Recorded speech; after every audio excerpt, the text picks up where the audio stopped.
How to Build Self-Discipline, Resist Temptations, and Reach Your Long-Term Goals. Written by Martin Meadows. Narrated by John Geinpen.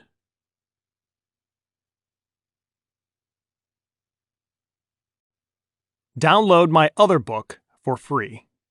I want to thank you for buying my book and offer you my other book, just as long and valuable as this book. It's called Grit: How to Keep Going When You Want to Give Up. Completely free. You can find it at www.profoundselfimprovement.com/how-to-build-self-discipline. In Grit, I'll share with you how exactly to stick to your goals according to peak performers and science. In addition to getting Grit, you'll also have an opportunity to get my new books for free, enter giveaways, and receive other valuable emails from me. Again, here's the link to sign up: www.profoundselfimprovement.com/how-to-build-self-discipline. Prologue. Life is easy when you live it the hard way. The only choices that make the difference between mediocrity and success are the hard choices. The choice to stop eating unhealthy food and change your eating patterns. The choice to get rid of your television set and spend time educating yourself. The choice to follow your dreams instead of conforming to the common idea of success that doesn't give you joy. The choice to keep fighting when you can barely stand on your feet. Self-discipline is the key that will help you make these hard decisions instead of sticking with what's easy and comfortable.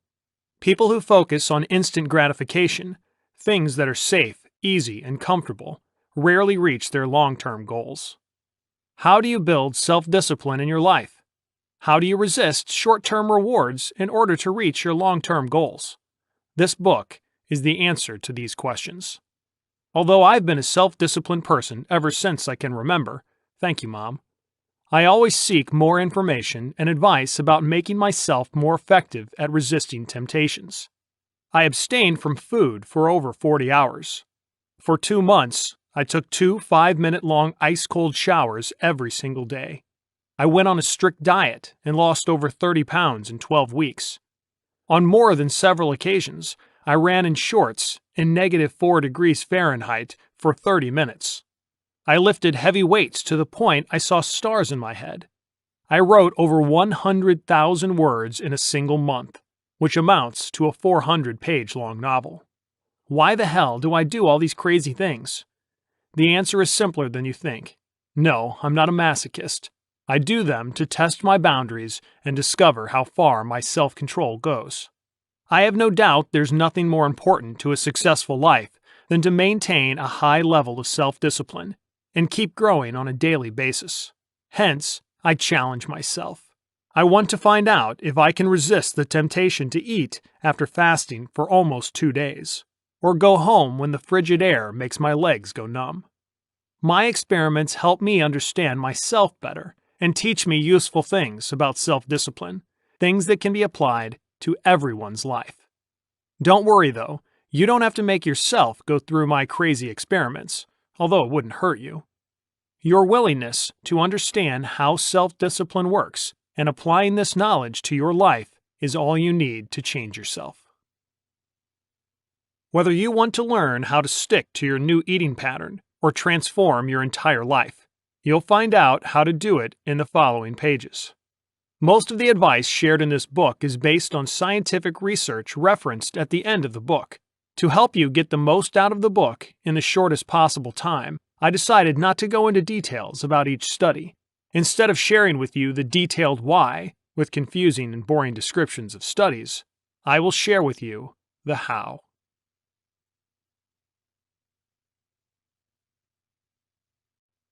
Chapter 1: The Fundamentals of Self-Discipline. The 80-20 principle says that 80% of the results come from 20% of the efforts. In reality, you often need to know just one thing to achieve extraordinary results. Self-discipline is no different. It can also be simplified to one concept: automating your behaviors. You don't need any more self-discipline than you have now if you can learn how to establish new habits in your life. Default actions you take when tempted to lose sight of your long-term goals. Imagine you're on a diet and someone offers you a chocolate bar. Your long-term goal is to lose weight and become healthier, but the temptation staring straight in your face, a delicious bomb of sugar, lures you in almost as if it meant your life if you didn't eat it. You wriggle and squirm, trying to draw from your willpower and say no. 2 minutes later, if not sooner, the chocolate bar is gone. After all, what the hell? One chocolate bar won't screw up your diet, right? The next time someone offers you a chocolate bar, you won't be able to resist again. Soon you'll drop your diet and go back to your regular eating habits. All because you haven't developed an automated reaction to someone offering you a chocolate bar. Now imagine your behavior is automated. You followed the 80-20 principle and introduced a habit in your life. At the sight of a chocolate bar, you become self-aware of your craving, but instead of giving in, you recognize the craving for what it is, a detour that will take you away from your long-term goal. You remind yourself you can eliminate the craving by eating a piece of fruit. All of it happens in an instant. It's as natural to you as brushing your teeth right after you wake up. You don't need to exert your self-discipline to do it, do you? Congratulations, your automated behavior has prevented you from breaking your resolutions. Self-discipline starts with habits. Research shows it takes anywhere from 18 days to 254 days to form a new habit. On average, it takes a little more than 2 months, 66 days, to make a new behavior automatic. Each day you repeat the behavior you intend to automate, you need less discipline to make it stick. 66 days later, it takes little discipline to maintain the habit. It becomes your automatic behavior. Charles Duhigg, the author of The Power of Habit, Why We Do What We Do in Life and Business, breaks down a habit into 3 elements: cue, action, and reward. If your cue is the sight of a chocolate bar in the store, your action is eating it, and your reward is the sweet taste of chocolate in your mouth. Your brain follows a simple plan. When it sees the cue, it makes you perform the action, usually with little awareness, in order to get the reward it craves. Fortunately, we can use the exact same process to form positive habits and make our behaviors automated. We can also make changes to our existing bad habits and transform them into good ones. To take the example with the chocolate bar, let's assume it's your craving for something sweet that drives you to eat it. The next time you get a craving to eat a candy bar, replace it with an apple. The first time you'll modify your behavior will be the hardest. That's when your self-discipline is needed the most. You may need to put into use some of the tips I'm going to share later in the book. Once you repeat the same behavior several times, it will get easier and easier to replace the bar with an apple. Several weeks later, you will grab an apple at the sight of a chocolate bar. It will become your new default. You won't even think twice about making a different choice. Developing new habits is the essence of self-discipline, but there's a better way to introduce new habits than doing it one by one. Focus on keystone habits. Charles Duhigg talks in his book about keystone habits, patterns that lead to the transformation of several other areas of life. Unsurprisingly, one of the most powerful habits that lead to changing other patterns is regular physical activity.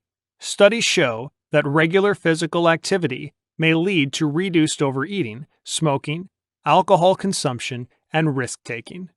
Consequently, just one change in your daily routine can help you introduce numerous other healthy changes with little to no resistance. Positive things just happen and transform your life. Sign me up. Oh, sorry, I've already benefited from this phenomenon. Just like in the example in the cited research, exercise has also made me a better person.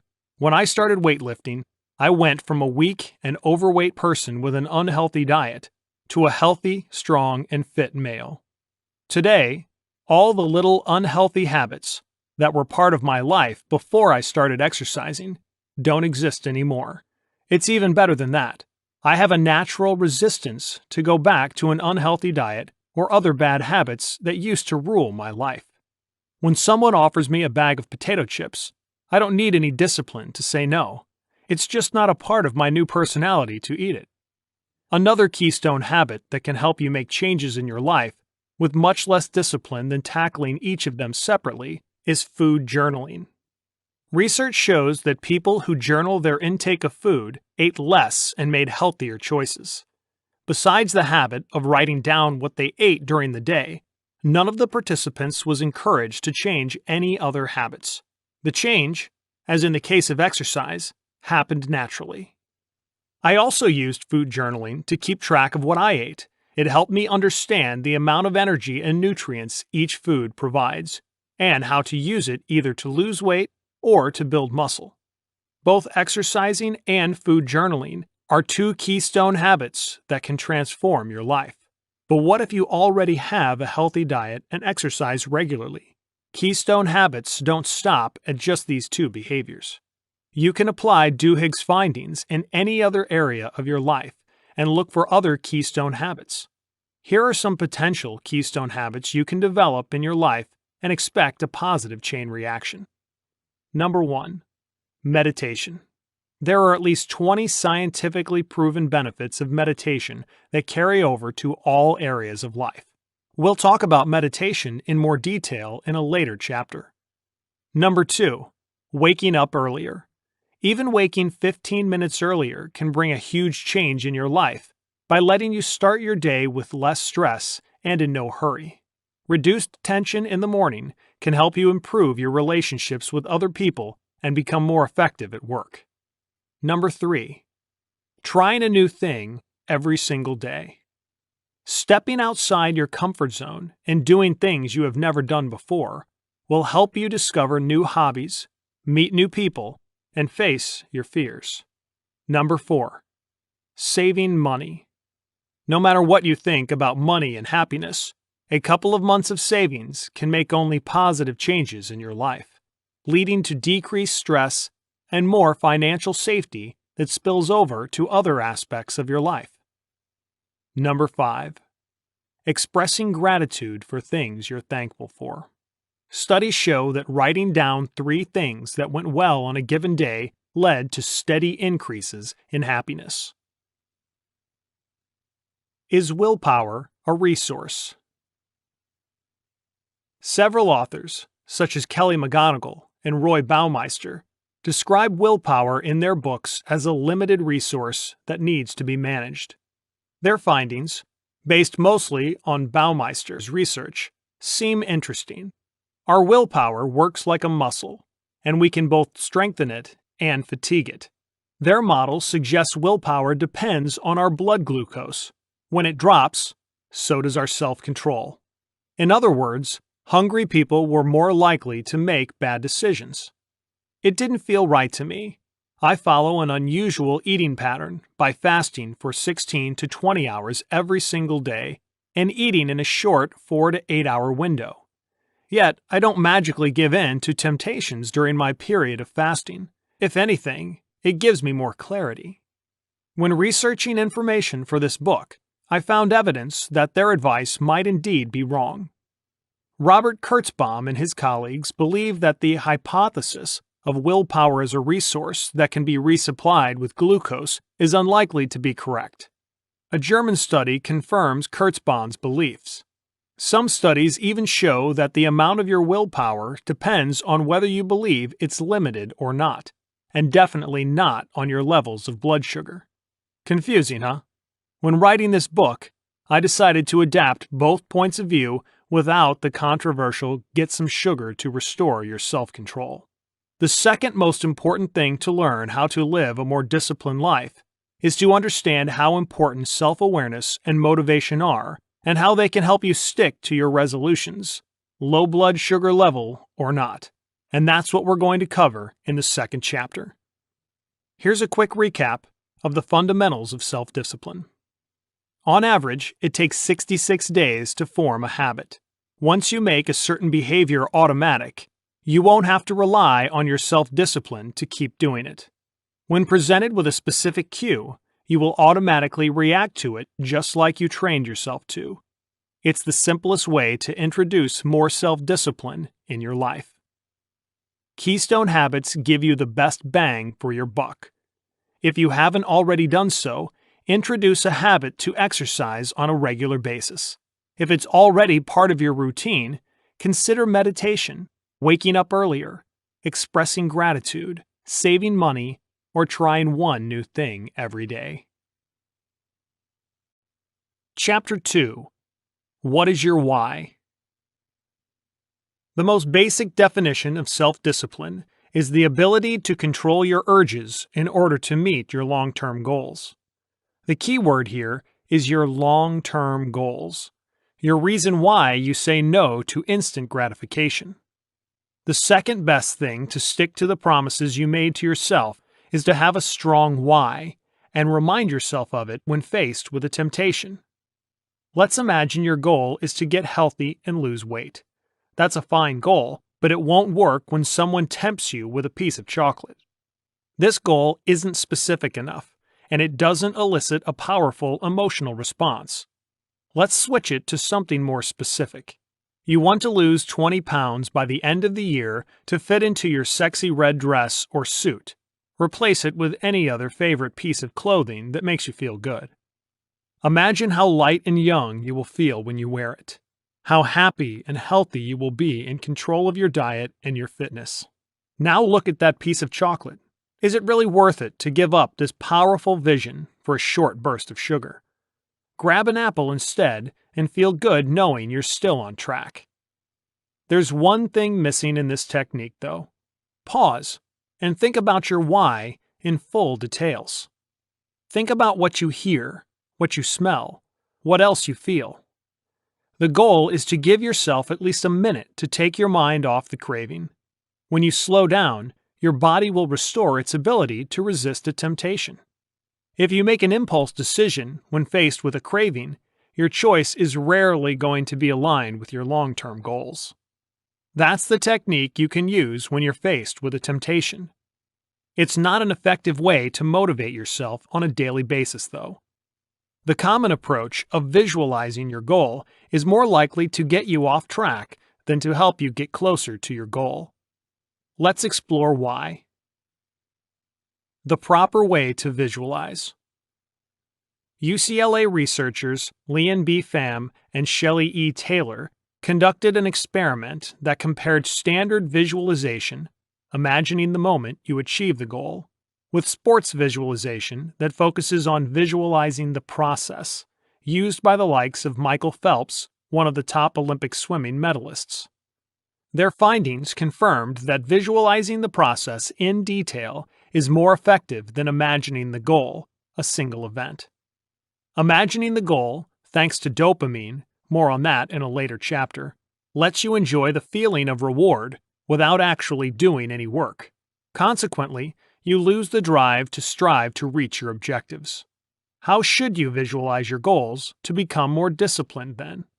You envision in little details each action you need to take in order to achieve your goal. If your goal is to become a healthy, fit, and strong person, you envision lifting weights and sweat trickling down your forehead. You think about cooking a healthy, tasty meal. You imagine yourself walking past the aisle with your favorite snacks and picking vegetables instead. You see yourself putting on your running shoes instead of turning on your television. Better yet, it should be gone from your house forever. In other words, you train your mind to prepare yourself for the challenges you're undoubtedly going to meet in the real world. The more often you picture all the necessary steps you need to take to achieve your goal, the easier it will be to make them an inherent, non-negotiable part of your life.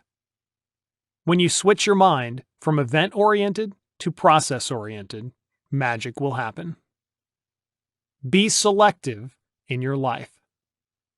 Research suggests that students tend to procrastinate more on tasks regarded as unpleasant and, to a lesser extent, on tasks requiring skills they didn't believe they possessed. The solution? Become more selective in your life and focus on the essential tasks. Ideally, tasks you find both pleasant and that play off your strengths. People who want to become more disciplined often mistake self-discipline with making themselves miserable. That's not what self-discipline is all about. The only use of increased self-discipline is to help you reach your goals you want to achieve. In other words, no amount of self-discipline will be enough to help you stick to doing things you hate. Here's where the issue of selectivity comes into play. We all have 24 hours in a day and limited energy. Spreading yourself thin by trying to accomplish too many things at once is suboptimal at best, and will work against you in the worst case.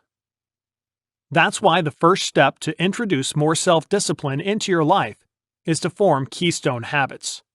In many cases, these simple behaviors will lead to huge changes that will lead to yet more transformation. The second most important thing is to ask yourself how your new goals fit into your general plan for your life. Are you doing them because you generally believe they will enhance your life, or because that's something you're supposed to do? Here's an anecdote from my personal life. Like millions of other kids, when I finished high school, I was encouraged by my parents to go to college. Without a degree, you won't matter, they said. My love of entrepreneurship led me to pick business administration as my major. Month by month, I cared less and less. I found it harder and harder to attend classes and prepare for exams. I doubt you could find a student who cared less than I did, even though I'm a perfectionist by nature. Less than 2 years later, I dropped out. No amount of self-discipline could have helped me keep studying something that can only be taught in the real world. As much as my parents encouraged me to keep going, I couldn't force myself to spend several years studying things that couldn't even be applied in the real world. I vowed to never again do things that clash with my personal goals and views. It's a mismanagement of resources, time, and energy that could have been spent on something that would bring me closer to my goals. Constantly monitor yourself. Bad habits are difficult to overcome because they happen too quickly. Before we know it, we shove a chocolate bar down our throat. Your why is of no use if your habits leave you unable to take action. It's why it's so important to constantly monitor your thoughts and stay focused on the present moment. With the amount of distractions available at hand in the modern world, it's easy to forget about your resolutions. You grab a chocolate bar while texting a friend and wash it down with a can of a sugary drink while you update your status. Studies show that distracted shoppers are more likely to sample food at the sampling station in the supermarket. Consequently, they go home with more items than they originally wanted to buy. Usually the total opposite of what they should have been eating. You can apply the findings from this study in your own life. If we're more likely to give in when we're distracted, it's important to pay attention to our thoughts and declutter our minds. I find meditation a useful tool to learn how to bring your focus to the present moment, but virtually every other type of practicing mindfulness will do the trick. The fewer distractions that cloud your judgment, the easier it will be to remind yourself of your why and stick to your resolutions. To make yourself more focused on the present moment, consider reducing the amount of time you spend on social media. I never check social media on my phone, and check my email only on rare occasions when I'm waiting for an important reply. With fewer distractions, I'm able to better focus on the now and avoid mindless actions that would threaten my long-term goals. Let's recap. What is your why? The reason you want to achieve a particular goal can make or break your resolutions. With a powerful why, you'll have a much easier time resisting temptations. When faced with a craving, pause and remind yourself of the reason why you want to resist it. Giving in to cravings is an impulse. If you give yourself a minute or two to think, your self-control mechanism will kick in and help you avoid ruining your progress. Visualization sets you for success, but only if you visualize like the sports pros do, by envisioning every single step on your journey toward the goal. When you prepare yourself for all the actions you need to take, you will be more likely to stick to your resolutions than when you envision reaching the goal alone. Be selective with the goals you want to achieve. If your goal doesn't fire you up, no amount of self-discipline will help you achieve it. Live in the present moment. Reduce the number of distractions around you and become more mindful of your surroundings, especially when shopping.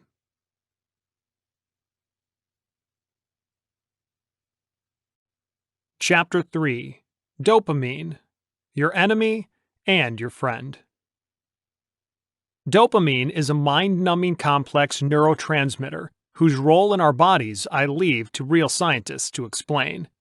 What should interest you the most about dopamine is one of its pathways known as the mesolimbic pathway. Relax, I'm not going to describe the structure of the brain. This pathway starts in the cells deep in the middle of the brain and travels to the nucleus accumbens. If you want to understand the how, it doesn't really matter where the hell the nucleus accumbens is. A dopamine release that occurs this way leads to what most people consider the only role of dopamine, a spike that feels like motivation or pleasure.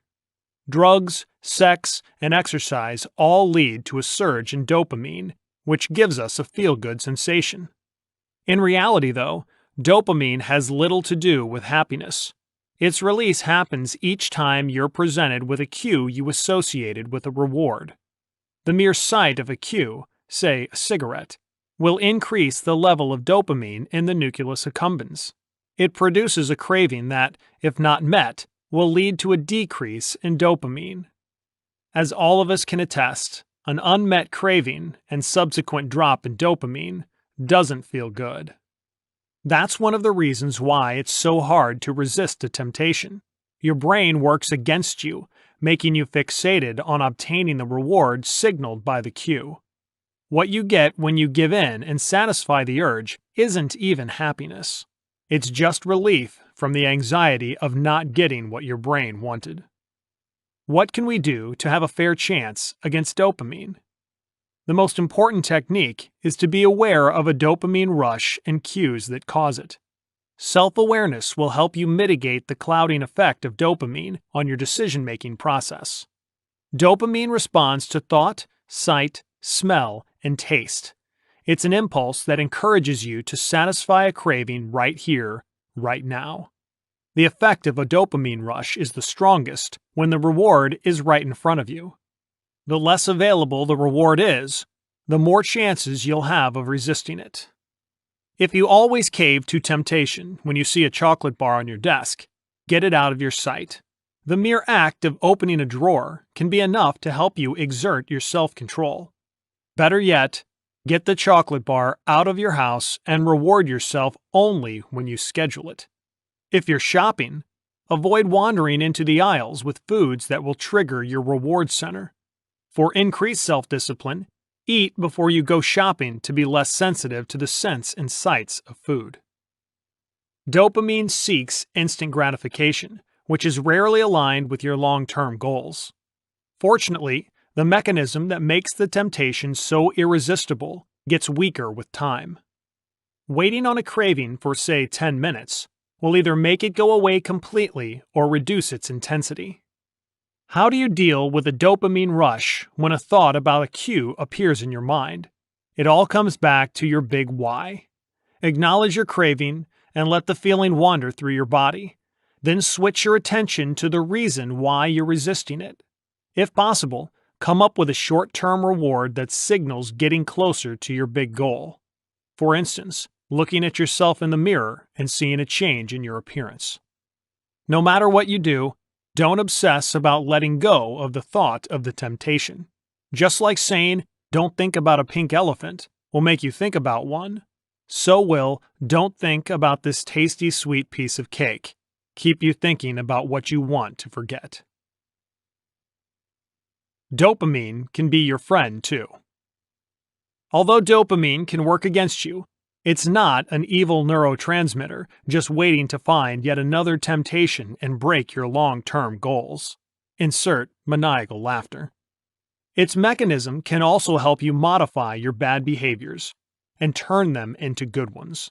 It can also help you develop new habits and make them automated, thus rendering the level of your self-discipline irrelevant, since the behavior will happen with no resistance. Dopamine motivates you to give in to a temptation because it expects a reward.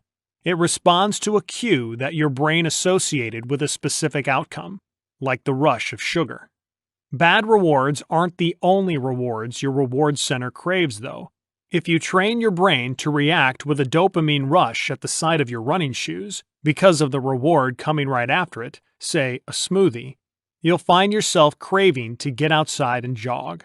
And the best part is that you don't even have to exert your self-control.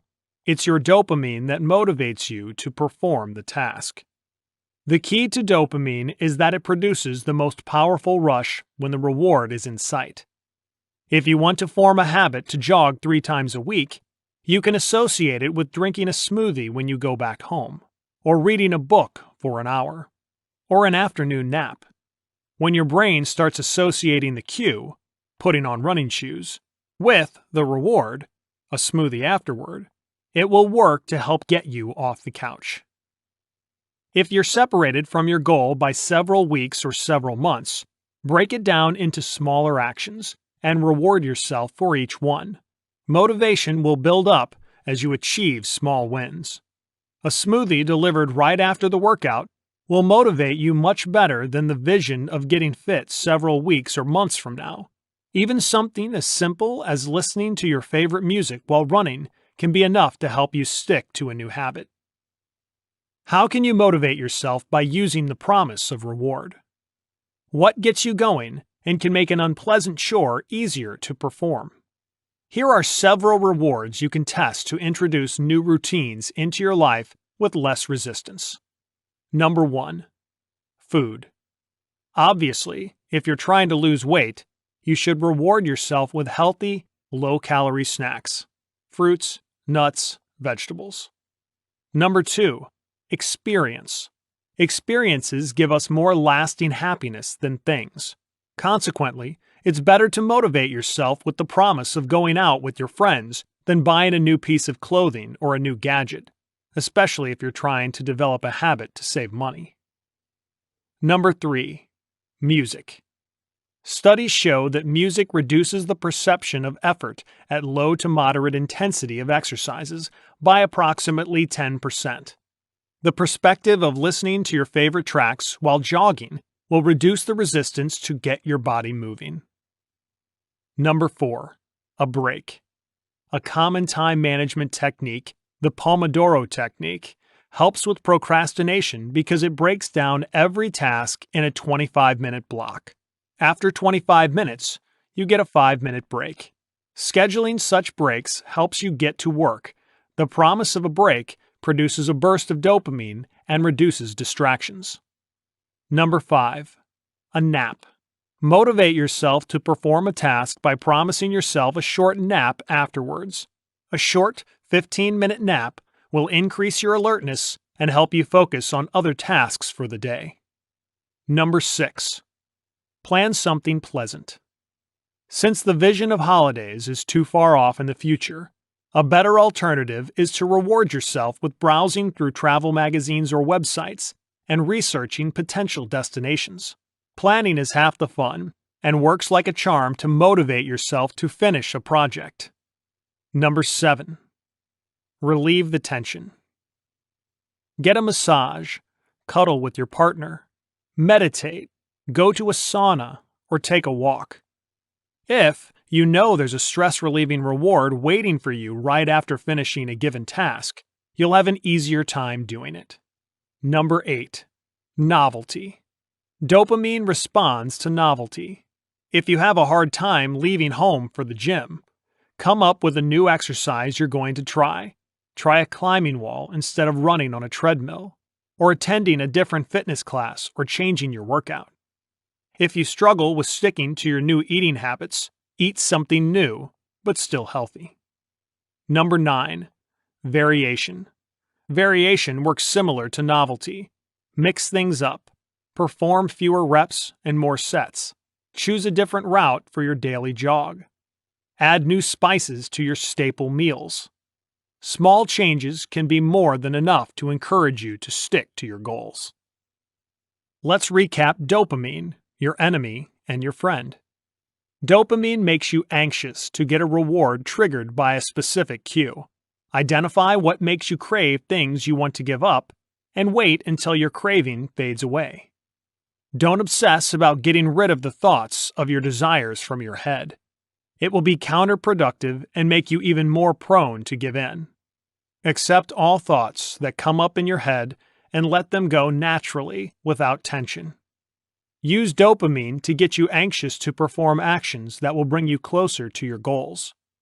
Associate a specific cue, like putting on your workout shoes, with the hope of a reward, like a healthy and tasty smoothie afterward.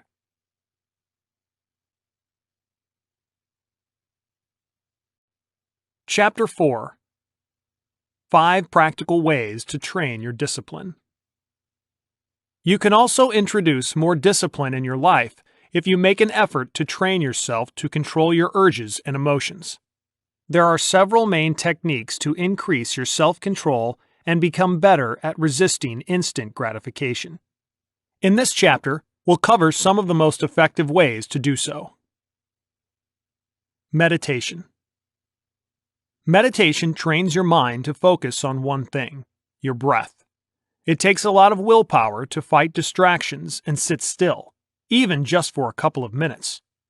Studies show that meditation induces white matter changes in the anterior cingulate, which leads to improved self-control. If you've always struggled with meditating because your mind constantly jumped from one thought to another, don't despair. It's a normal thing that happens to everyone. Even if you meditate for just 5 minutes a day and your mind constantly wanders, the mere practice of bringing your thoughts back to your breath will train your mind. Soon you'll be able to keep your focus for longer than just 20 seconds or so.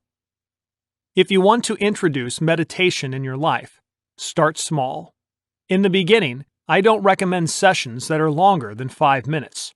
It sounds like nothing, but when you sit with your eyes closed and try to focus on your breath, it feels like an eternity. How do you exactly meditate?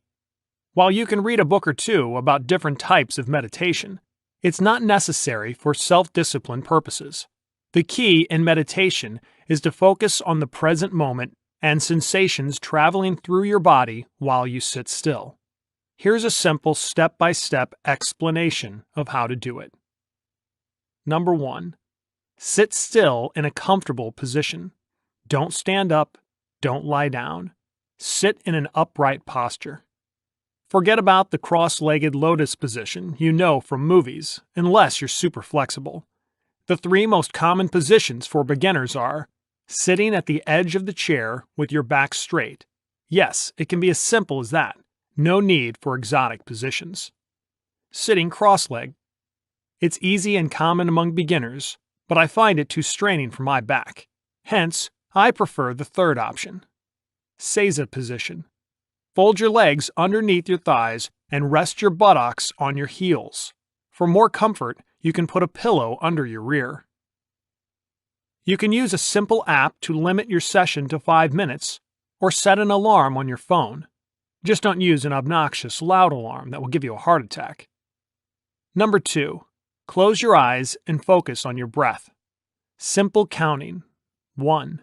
Inhale. 2. Exhale. 1. Inhale. 2. Exhale. Works best. You can also count each breath until you reach 100. At first, don't expect to reach more than 20 before you lose your concentration. Once you get better, you can stop counting your breaths and focus on the general feeling in your body. Number 3. Focus on the sensation in your body as you inhale and exhale. Start from your feet and go upward, trying to relax every little muscle. You'll be surprised how much tension you store in certain parts of your body, including tension in places you weren't aware of before, such as your chin. If you lose focus, bring it back to your breath and the sensations in your body. You're not doing anything wrong if you lose your focus. It's a part of the process. Repeat the practice every single day. Morning works best for most people, but it doesn't matter when you do it as long as you keep it as part of your routine. Don't make your sessions longer until you become comfortable sitting for 5 minutes. It's better to add an additional minute every other week or so, rather than get discouraged when you transition to 15 minutes and find yourself unable to focus. Cold showers. What? I'm not a sadist, I swear. Taking cold showers is an optional idea for people who are willing to try things outside the box. Why would cold showers improve your self-discipline? Take one, and you'll discover why. That's not enough to persuade you? Okay, here's a longer explanation. Taking cold showers forces you to endure a painful feeling for long-term benefits, which are well documented. It takes a lot of willpower not to jump out of the shower or turn the knob back to the hot water. I took 5-minute ice-cold showers for 2 months, and they helped me explore how my self-control works. The first time I took a cold shower, my entire body was numb afterward. A couple showers later, I discovered that it was the first 1 or 2 minutes that felt the worst. Once I endured the first 60 to 120 seconds, I could handle the remaining time with little pain, and sometimes even with enjoyment. Once I discovered that it's the first 2 minutes that are the hardest, I noticed a similar reaction while trying to resist a temptation. It's a reassuring thought that things get easier once you endure the first 120 seconds. I don't necessarily believe you have to keep taking cold showers for the rest of your life. After all, we don't build self-discipline to make our lives miserable. However, it's a good idea to take cold showers for a week or two as a short-term experiment. It will teach you a lot about your limits. You'll understand when you cross the line from "I'm going to freeze" to "I can stand it" to "it's not that bad." Soon you'll be able to apply your findings in other areas of life, most notably during strenuous physical exercise. Fasting. Every 9th month of the Islamic lunar calendar, millions of adult Muslims fast from the break of dawn until sunset. One of the reasons of this form of worship is the desire to practice self-control and train oneself to become a better person.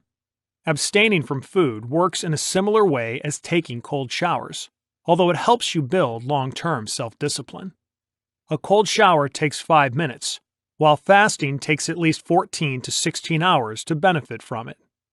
The temptation to break the fast and eat is always there, up to the moment you get used to the new way of eating. It's not something that fits everyone, but it won't hurt to try it as an experiment and see how it affects your willpower. Studies show that intermittent fasting has beneficial effects on the cardiovascular and cerebrovascular systems and is a potential eating pattern for successful brain aging. It is also a powerful practice to develop your self-discipline. As with cold showers, you don't necessarily have to make fasting an inherent part of your life. Even fasting just once a week. For instance, you can stop eating at 6 p.m. one day and resume at 6 p.m. the next day. Will help you practice your self-discipline.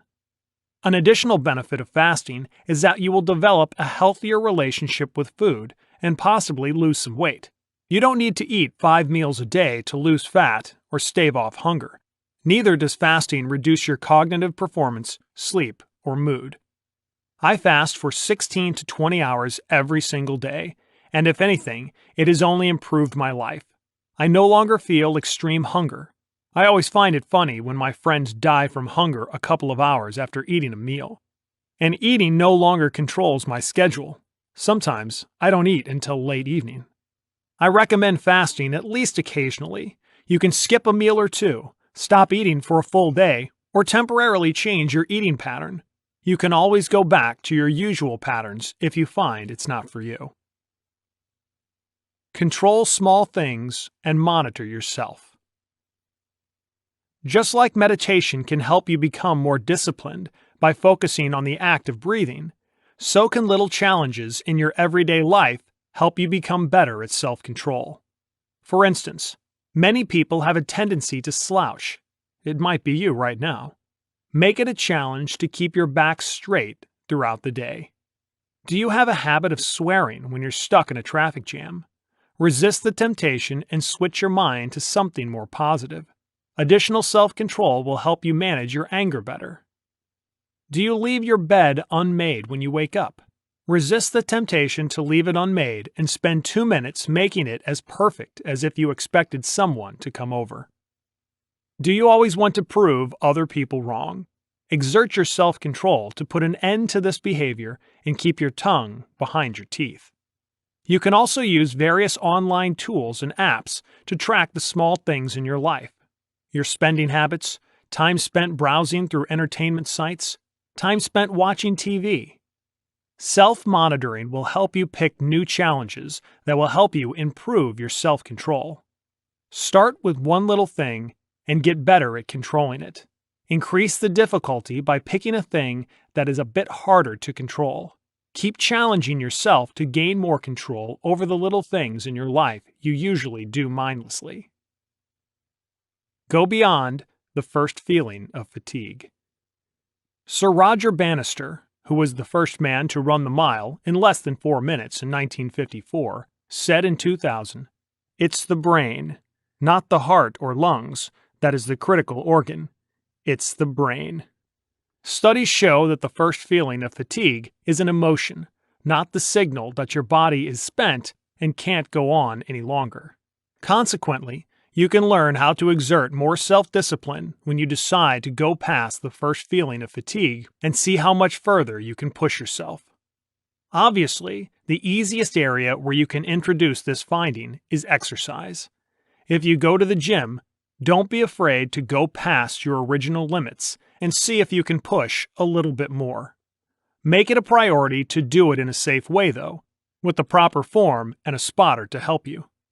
I do it from time to time at the gym, and it helps me explore my true limits and discover that frequently it's only my mind that limits me from achieving more. If you run long distances, push yourself to beat your personal record and finish your usual distance in a shorter period of time, or run farther.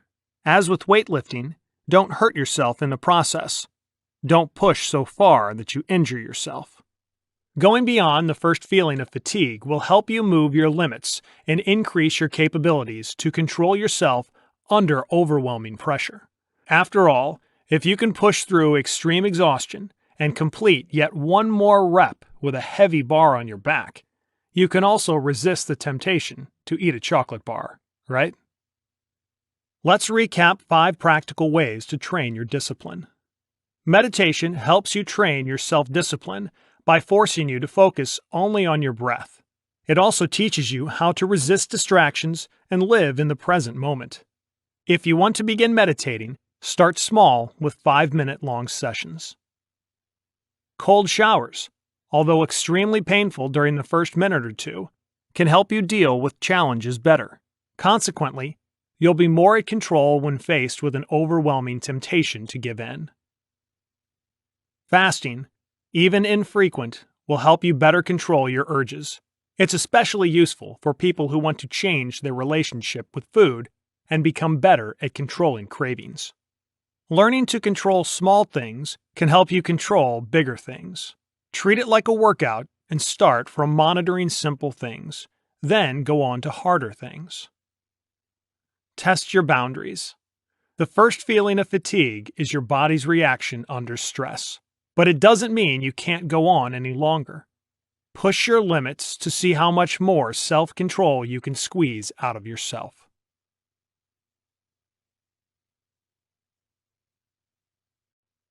Chapter 5. Self-discipline, or its lack thereof, is contagious. Ross Hammond conducted a review of research on the role of social influence in the obesity epidemic. His findings confirm that social influence is a significant factor in obesity. In other words, our friends and family can infect us with obesity. If they can make us prone to gaining weight, they surely can influence other areas of our lives too. Motivational speaker Jim Rohn once famously said that we are the average of the 5 people we spend the most time with. Although his saying wasn't based on any scientific proof, it's hard to argue with him. Family and friends influence all aspects of our lives. We copy their sayings, behaviors, habits, and opinions. Self-discipline isn't different. If all your friends spend hours in front of the television and their muscles haven't experienced any real exercise for years, it's likely you're similar to them. If they have problems with obesity, chances are you have them too, and have a habit of eating out at fast food joints together. If you want to introduce more self-discipline in your life, consider surrounding yourself with the energy conducive to a positive change. It doesn't mean you have to drop all your friends, though. While your friends and family have a huge influence over who you are, you can use books and the internet to surround yourself with a different kind of energy. For example, none of my friends is particularly crazy about exercise. In fact, I'm the only person who's been religiously going to the gym 3 times a week for a long time. The habits of my friends might have influenced me, but they didn't. It happened for a simple reason. I surround myself with a lot of success-oriented people through various online forums and groups. Although I don't know any of these people better than my close friends, the mindset of these online friends is contagious and motivates me to strive for more. The challenges other people set for themselves and share online inspire me to work on my own self-discipline and push my boundaries too. I'm sure that if it wasn't for the internet, I would have had a much harder time resisting the temptation to do things the easy, comfortable way that leads to instant gratification, but little beyond it. I have a childhood friend who started hanging out with less than ambitious individuals. A couple of months later, his everyday life was pretty much the copy of the lives of these people, playing computer games, hanging out in the neighborhood doing nothing, and consuming unhealthy substances on a daily basis. Only when he cut ties with these people a couple years later did his life advance. He got back on track to make positive changes in his life, and his self-discipline improved so much that he was able to get rid of most of the bad habits contracted from these people. As they say, who keeps company with the wolves will learn to howl. Have quality friends. The 80-20 principle mentioned in the first chapter can be applied to our relationships too. 20% of your friends bring 80% of the social enjoyment. If you think about your social network, you can surely pinpoint in a few seconds who gives you the greatest joy. If you're reading this book, it's probably people who share your growth-oriented mindset. On the other side of the spectrum are the people who have a negative influence on your life. Oftentimes, you don't even like these individuals that much, but you keep meeting with them out of a bad habit. You know who I'm talking about. People who constantly complain. People who blame others for everything. People who criticize you for trying to reach your goals. If you'd like to become more self-disciplined, reduce the amount of time you spend with people who lack discipline. Their behavior, even if you don't condone it, can easily affect you. To give you a simple example, if you see a huge portion of French fries on your friend's plate, it might make you think you're doing quite well with your new diet. It can tempt you to make an exception and grab some fast food too, to your friend's joy and to your detriment. On the other hand, if you hang out with people whose habits you'd like to introduce in your life, they will make it easier to achieve this goal. If all of your friends attend a gym, it's much easier to form a similar habit. Have a self-discipline role model. Some people are lucky to have a mentor in their lives. Others have to find their own role model, usually through books. In both cases, though, you can have a person whose habits and qualities you'd like to have. For instance, one of my role models is Richard Koch, British multimillionaire famous for his books about the 80-20 principle. Every time I'm tempted to complicate my life and focus on volume instead of quality, I remind myself of what he would do. He's just one of my mentors who, unknowingly, helps me stick to my resolutions and keep traveling the path leading to the destination I set for myself. Who is your self-discipline role model?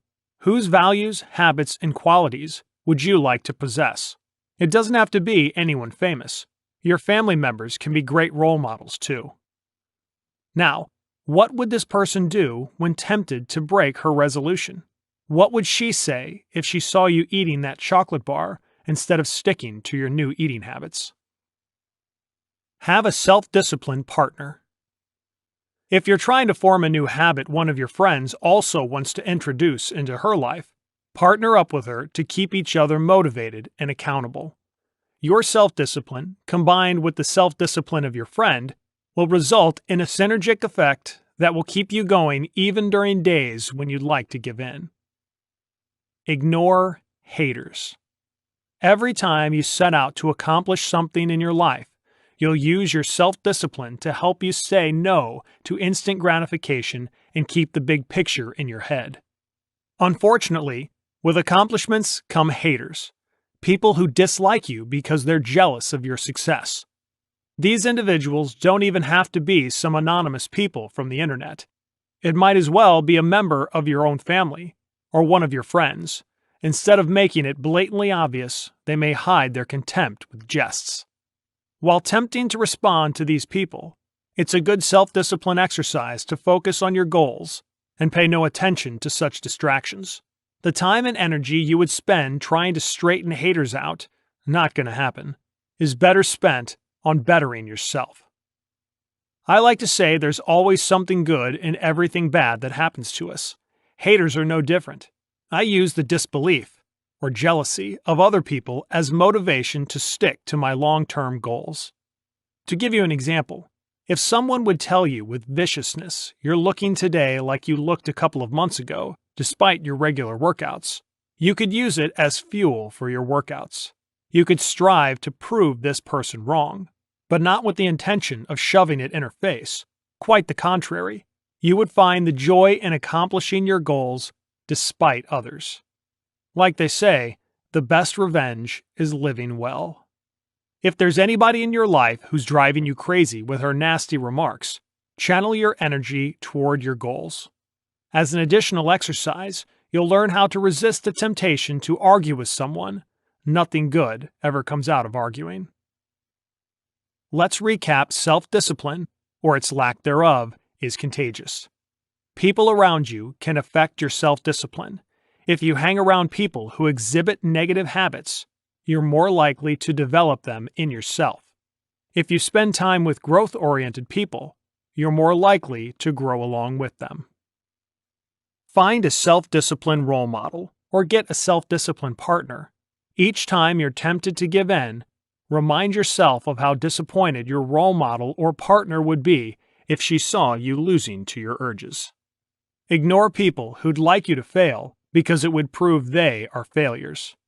If it gets you going, use their negative energy to motivate yourself to achieve your goal.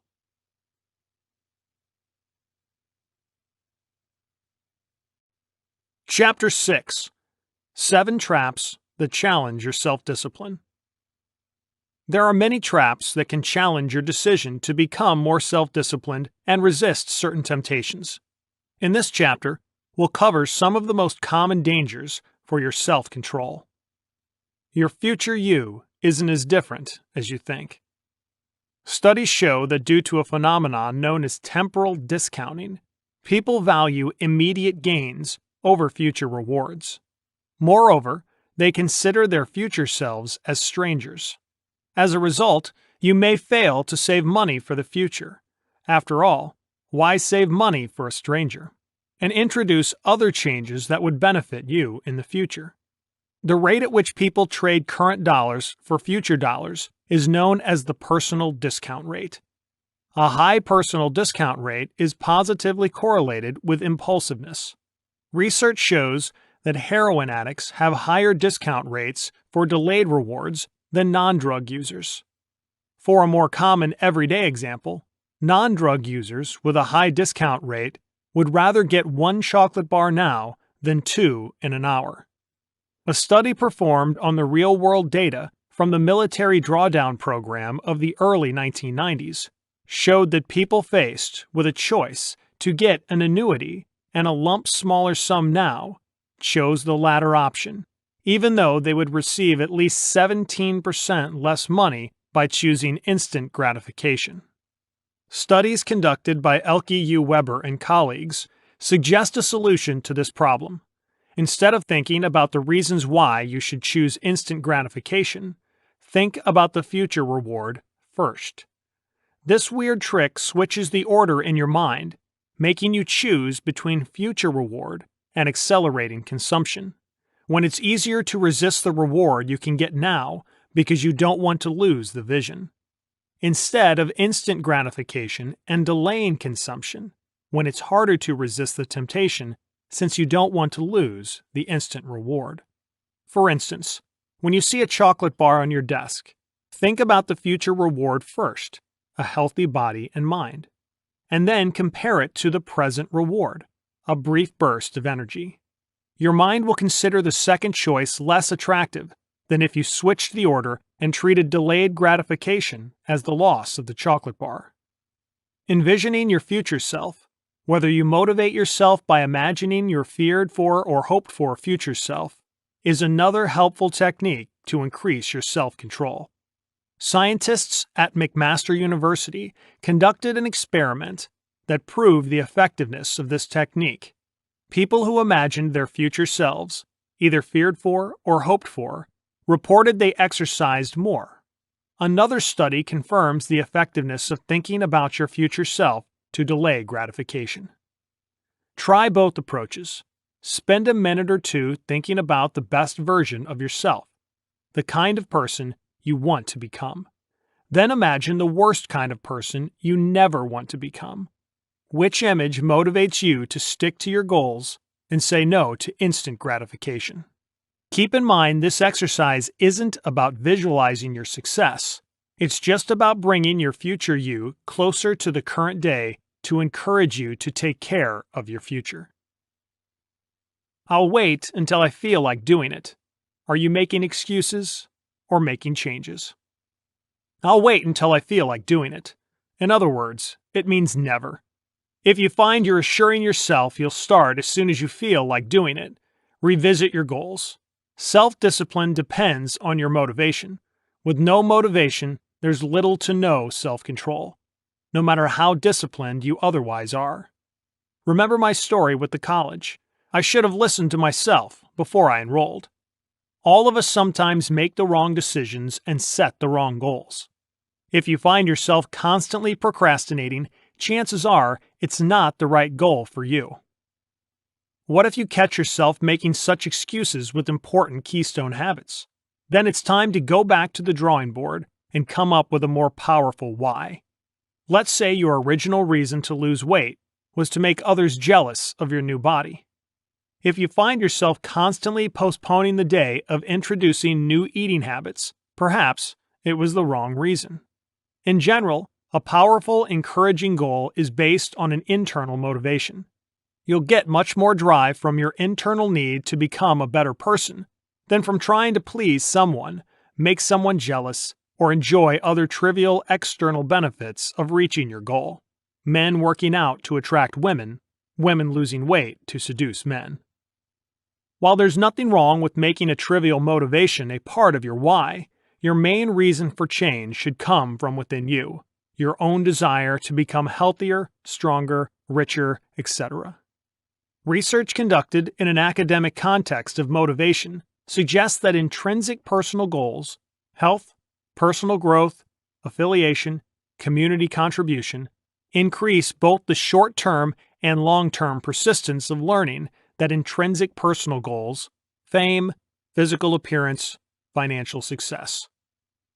Come up with a strong why that will keep you going when the first rush of motivation goes away, replaced by the hard reality where success requires stick-to-itiveness, even when it rains, even when you don't feel like doing it, even when you'd rather stick to your old habits and give in to your temptations. False hope syndrome. False hope syndrome refers to a behavior of setting unrealistic expectations about the speed, amount, ease, and consequences of the changes you'll make in your life.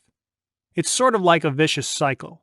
People who fall victim to this syndrome make frequent attempts to change themselves, yet fail each time because they set impossible goals. The first part of the change, making the decision to make a change and setting an unrealistic goal, gives you a powerful boost of hope that makes you feel good.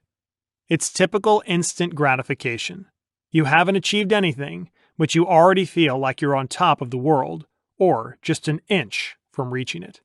False hope syndrome makes you come up with unrealistic goals because you're overexcited about reaching them. People say I can lose an average 2 to 3 pounds a week. To hell with it, let's make it 10 pounds. I'll be slim and sexy in 3 weeks. No entrepreneur succeeded with their first business idea? Yeah, right.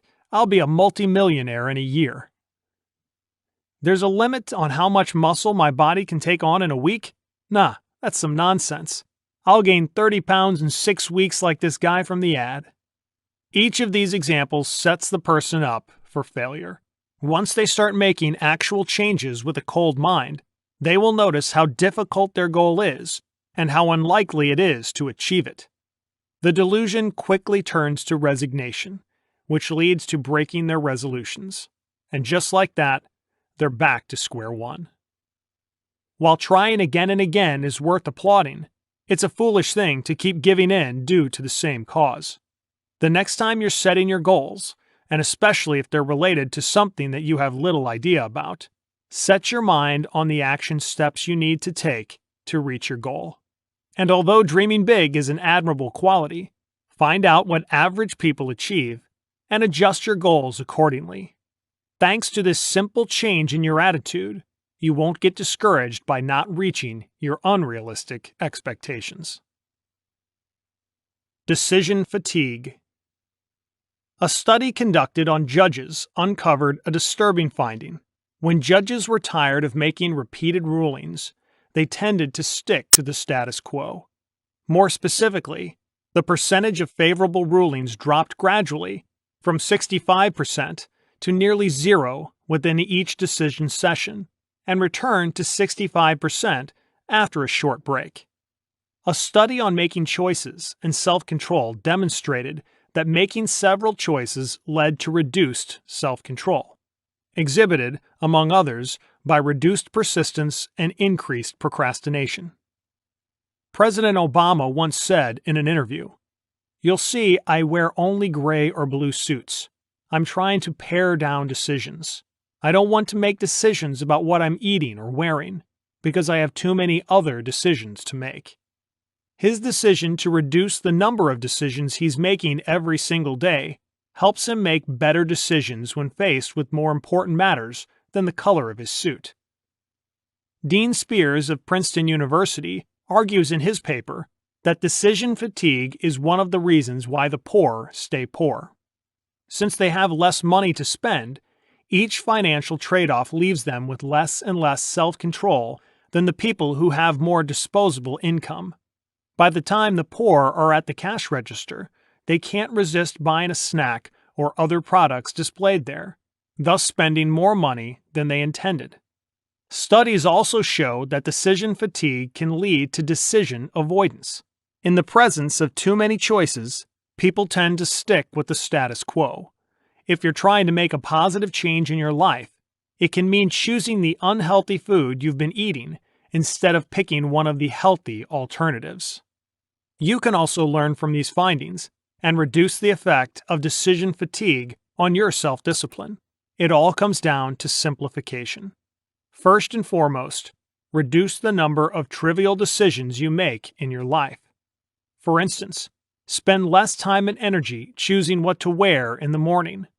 According to the 80-20 principle, 80% of the time, you wear 20% of your clothes. Reduce the number of unessential decisions by cleaning your closet and donating things you no longer wear.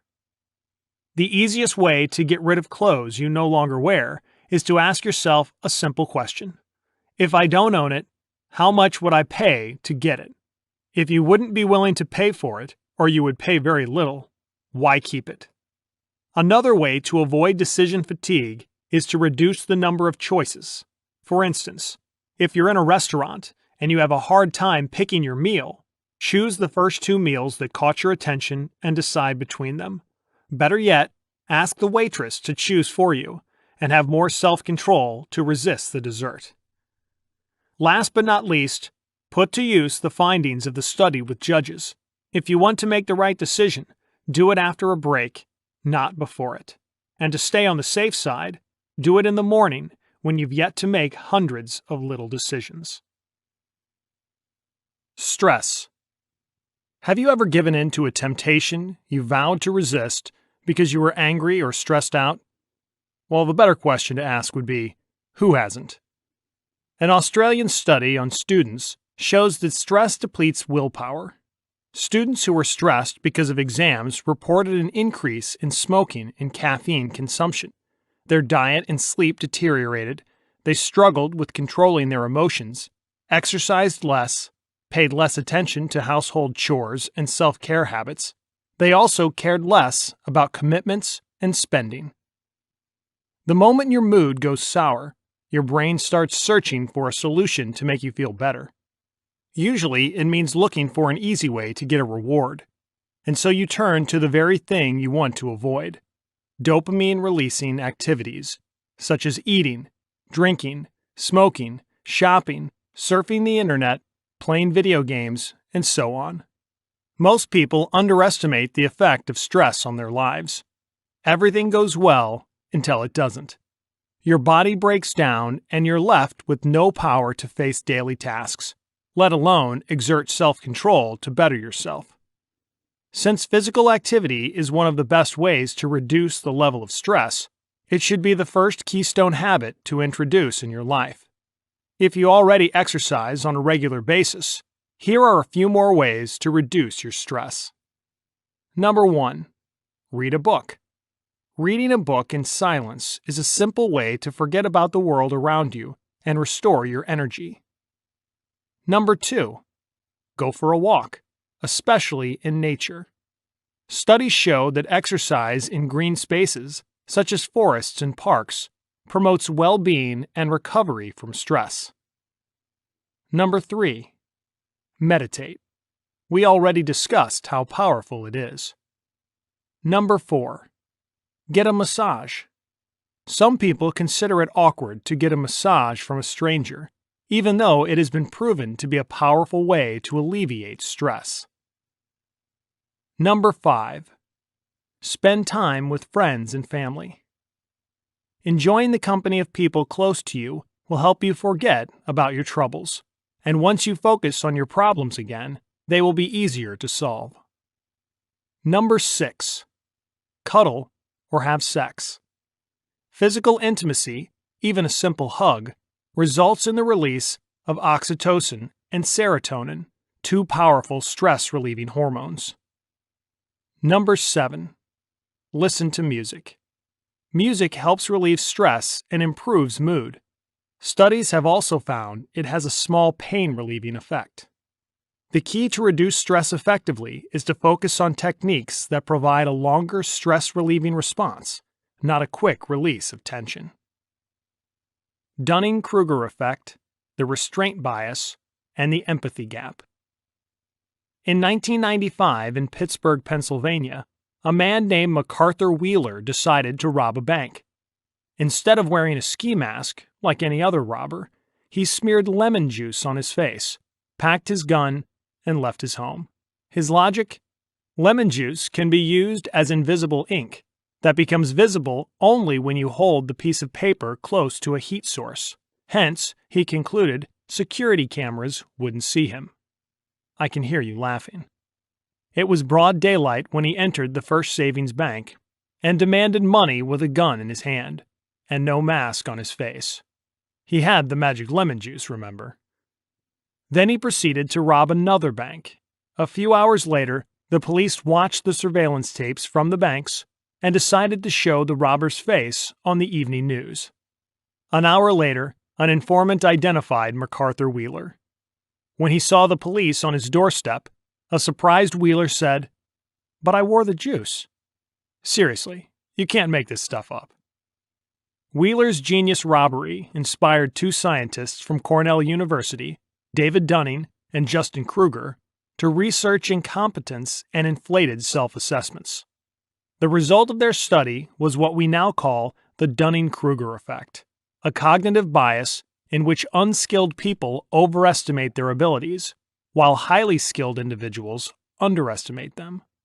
The only way for the incompetent to realize the limitations of their abilities is to improve the very same skills they believe they possess. A later study showed that people overestimate their ability to control impulses like hunger, drug craving, and sexual arousal. It's called the restraint bias. When you have an inflated belief about the ability to control your impulses, you are more prone to overexpose yourself to temptations. A related bias is a hot-cold empathy gap, wherein people who are in a cold state, for instance, they aren't hungry, tend to underestimate the power of impulses when in a hot state, for instance, when they are hungry. These three biases can affect your self-control too. The solution to avoid them is to assume your self-control skills aren't as good as you think. If you assume you're not as smart as you think, you will spend more time making sure you're right, and thus avoid stupid mistakes. If you assume you have little self-control, and temptations can easily break you, you will do a better job avoiding temptations. Status quo bias and related non-rational cognitive processes. Status quo bias is a preference to keep things as they are. Any change from the current state of things is perceived as a loss. As a result, making positive changes in your life can be much harder than you think, simply because you will perceive them as losses, even if the current state of things is no longer optimal for you. There are several biases that interact with the status quo bias, such as loss aversion, tendency to strongly prefer avoiding loss to acquiring gains, and endowment effect, tendency to ascribe more value to things merely because you own them. Let's say you want to go on a diet, but there's still a lot of unhealthy food in your house. Because of the status quo bias, instead of making the more optimal decision, donating the food, you will keep it at home. And then, thanks to your restraint bias, you'll be more likely to eat it. The resistance to get rid of food is also related to the loss aversion. You'd rather not lose the food you spent money on than make your house free of temptations. Here are several ways you can battle the status quo bias. Number 1. Remind yourself of your goals and ask yourself if the status quo serves these objectives. Does storing tempting food in your house help you lose weight? Number 2. Asking yourself whether you would pick the status quo if it wasn't already the current state of things. Would you still want to have junk food in your house if it was free of it? Number 3. Coming up with several alternatives to the status quo. Instead of seeing things in black and white, come up with more ideas. You can donate the food, but you can also give it to your friend to keep it for you. Number 4. Not succumbing to the status quo simply because you have a hard time choosing between alternatives. If you're unsure whether you should donate the food or give it to your friend, don't resort to the easy choice of not doing anything. Pick between donating and giving it to your friend. Toss a coin if you have no idea what to do. Let's recap the 7 traps that challenge your self-discipline. Grow closer with your future self.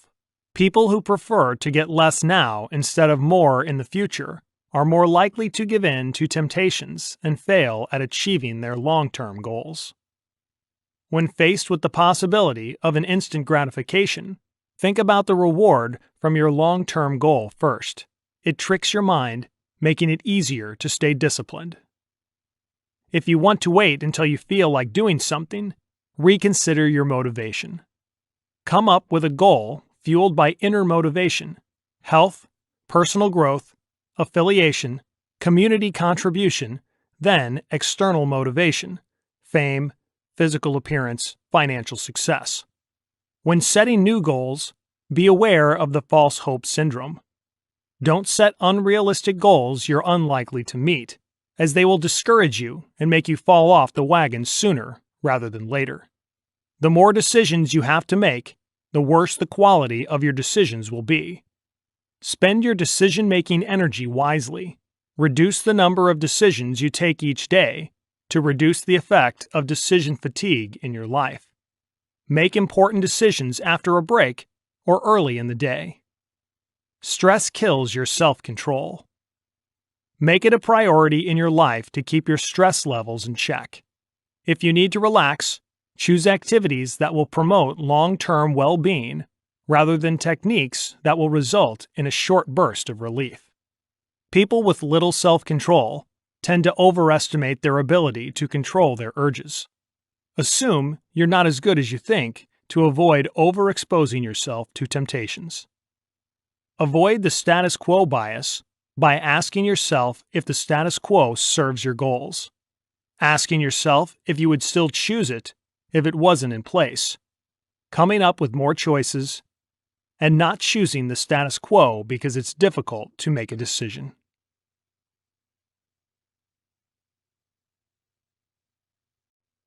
Chapter 7. 7 additional tips and tricks to stay disciplined. In the last chapter of the book, we'll discuss some additional tips and tricks that will help you stay disciplined. The ideas presented below will increase your chances of forming a new habit and changing your default actions. When you combine them with all the things you've learned so far, you'll become much more successful at saying no to temptations. Make yourself accountable and set stakes. My friend, who's a successful entrepreneur, writes his close friend checks to hold him accountable. If he doesn't accomplish the goal he shared with his friend can cash the check and use the money as he wishes. Setting stakes is one of the most powerful ways to keep yourself disciplined. After all, if there's no punishment if you give in, except for self-guilt, it's more tempting to succumb to a craving than if you knew you were going to suffer grave consequences. For the best results, stakes should be high. If you're going to give your friend a check, it has to be for a substantial amount of money, not a small sum you don't care about. Instead of giving your friend a check, you can use stickk.com. It's a website that allows you to commit to a specific goal. Then you can set stakes if you don't reach it, or appoint someone, the referee, who will keep you accountable. The site offers 4 options for setting stakes. You can either choose a friend or a foe who will get your money if you fail at your goal. You can also choose a charity or an anti-charity, an organization you don't support. Stakes are a powerful motivator. Let's say you will penalize yourself $50 every time you eat a chocolate bar. For how long would you keep eating chocolate if it essentially cost you $50? Is any chocolate bar even worth this kind of money? And what if you not only lost $50, but it would also go to an organization you hate? A special kind of setting stakes is buying a gym membership for a year up front, or paying up front for anything else that will help you achieve your long-term goal. Sometimes all you need to stick to your resolutions is the perspective of losing a considerable amount of money. Make sure to achieve small wins. Studies show that people who lose the most weight in the initial weeks of their diet lose more weight in the long term, even if they follow an extreme diet. Other studies discovered that among middle-aged obese women, those who lost weight most rapidly were the most likely to keep it off after 1.5 years. It sounds like it goes against the best practices of losing weight. After all, it's the tortoise who should win, right? Yet science says otherwise.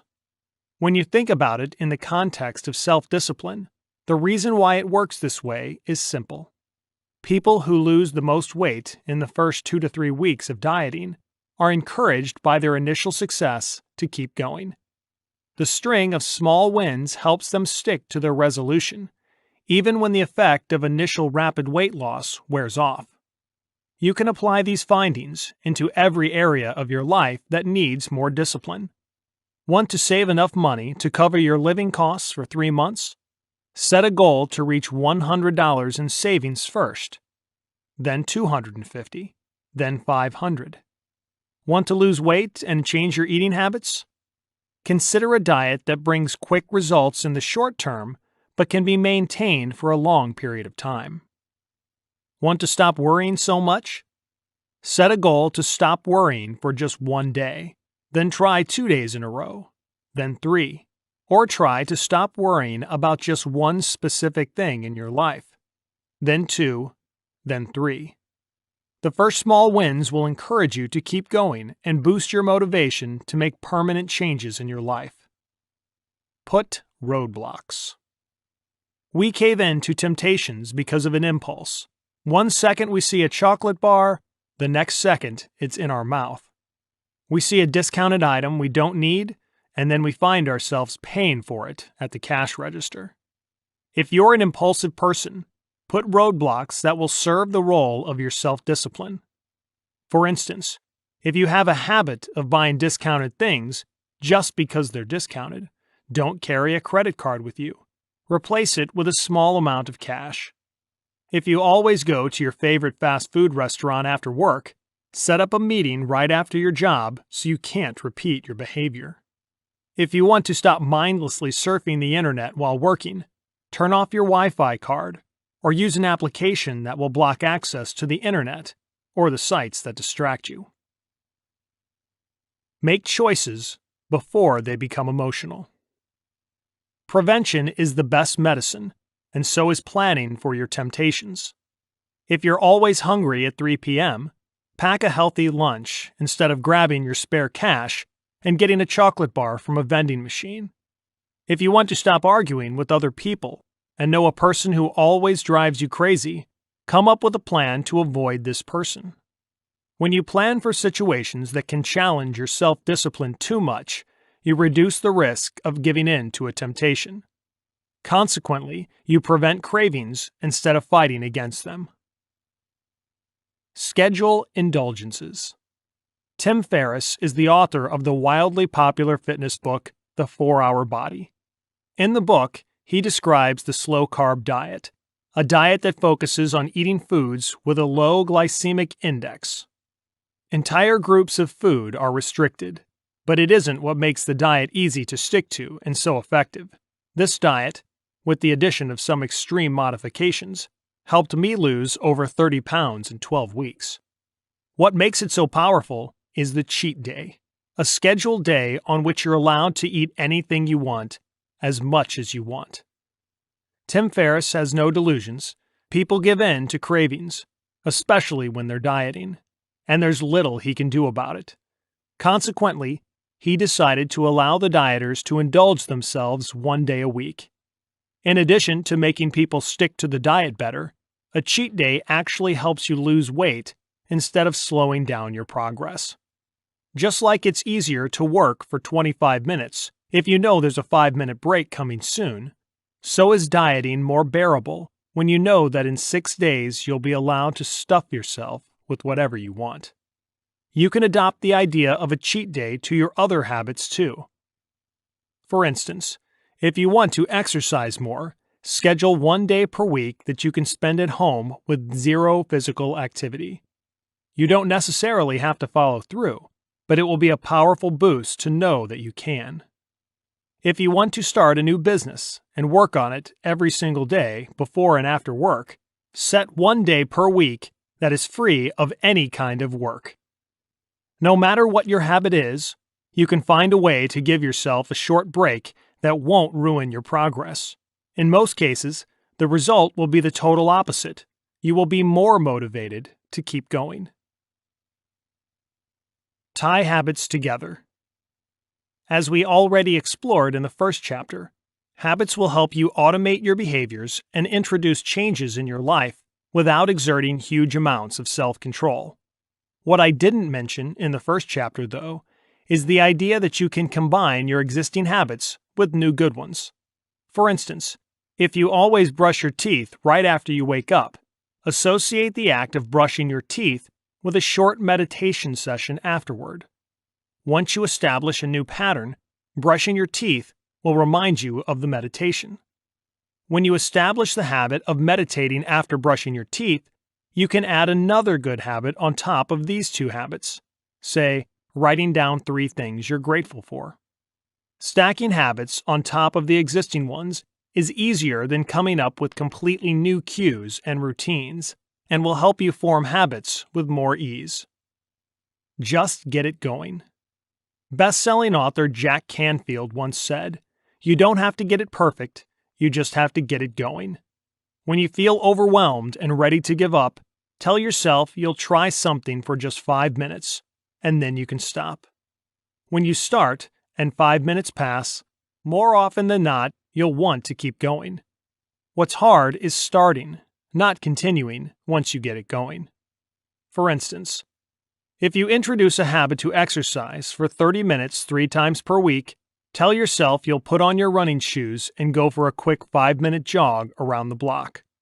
If you can't force yourself to go to the gym, tell yourself you will only perform one exercise and then you can go home. If you have a hard time meditating, tell yourself you'll only meditate for 1 minute. Make the act of starting as painless as possible. Once you overcome the initial resistance, you should find it much easier to keep going. Let's recap 7 additional tips and tricks to stay disciplined. Making yourself accountable and setting stakes are 2 powerful ways to get external motivation to stick to your goals. Come up with a punishment for breaking your resolutions, and you'll think twice before giving up. Small wins will encourage you to keep going during the first, usually hardest part of forming a habit or making any other changes in your life. Make sure your process is small win friendly by setting mini goals that can be achieved with relative ease. Instead of testing your self-discipline, put roadblocks and make choices before you're forced to react to an impulse. Think when your self-control is going to be tested and prepare for it, either by making the threat disappear altogether, avoiding a specific situation, or to make it easier to bear. Reward yourself with days of indulgence from time to time. All of us give in to temptations on occasion. Instead of making yourself feel guilty about an occasional slip-up, plan when you're going to do it and enjoy it. Associate new habits with the existing ones to make it easier to introduce a new routine in your life. Avoid procrastination by telling yourself you'll only perform a certain task for 5 minutes. Chances are that once you start, you'll want to keep going.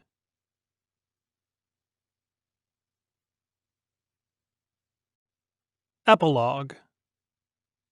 Everyone can introduce more self-discipline in his or her life.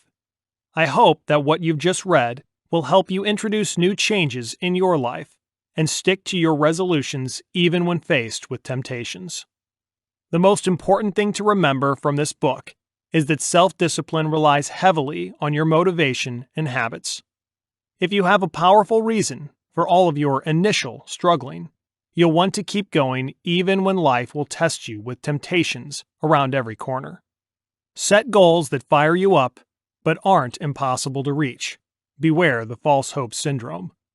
Form good habits and use the tips and tricks mentioned throughout this book to say no to instant gratification and reach your long-term goals. Positive, permanent changes in your life are more than worth it.